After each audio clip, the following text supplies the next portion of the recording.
রং মানুষের জীবনে সাময়িক আনন্দ বা মুখে হাসি নিয়ে আসে তখনই যখন সকল প্রিয় মানুষগুলো একসঙ্গে জড়ো হয়ে সমস্ত হিংসা কলহ ইত্যাদি বিসর্জন দিয়ে সুস্থ সরল মন নিয়ে মেতে ওঠে আবির খেলায়।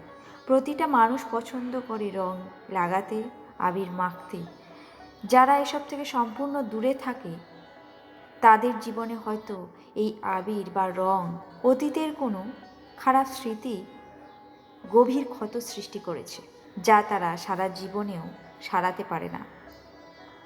ছোট থেকে বড় প্রতিটা মানুষ বছরের এই একটা দিনে আবিরের রঙে নিজেকে রাঙাতে চায়, কিন্তু এর মধ্যে কিছু অসাধু অসৎ চরিত্রের লোক নিজেদের স্বার্থ চরিতার্থ করার জন্য প্রতিহিংসা পরায়ণ হয়ে ওঠে এবং আবির কিংবা রঙের সাথে সেই হিংসার প্রতিফলন দেখাতে চায়। পাড়ায়, ক্লাবে, ছোট বড় দোকানে লোকজনগুলো একই সঙ্গে মদ খেয়ে একটা সময় নিজেদের আসল চরিত্র বুঝিয়ে দেয় প্রচণ্ড উত্তেজনায় এবং হাতাহাতি লড়াইয়ের মাধ্যমে।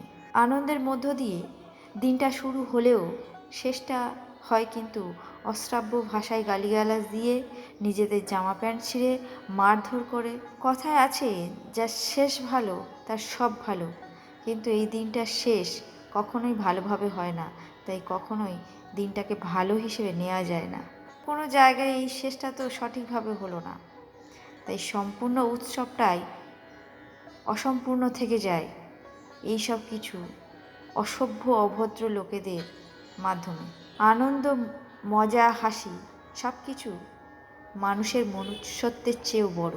কোনো শিক্ষিত ব্যক্তি যদি অশিক্ষিত মূর্খের চেয়েও খারাপ আচরণ করে, খারাপ ব্যবহার করে, তাহলে তাদের প্রকৃত শিক্ষিত বলা যায় না। শুধুমাত্র পুঁথিগত বিদ্যা আছে বলে তাদেরকে সমাজে গুরুত্ব দেওয়াও যায় না। এই হোলি বা রঙের উৎসবে অনেক মহিলাদের শ্লীলতাহানি করার জন্য ছেলেরা মুখিয়ে থাকে, তাই সাবধান এবং সচেতন হয়ে ফিল্ডে নামুন, অংশগ্রহণ করুন আবির খেলায় বা রং মাখায়। অযথা অশান্তি থেকে দূরে থাকুন, পরিবেশকে সুস্থ রাখুন, সমাজকে শান্তিতে রাখুন।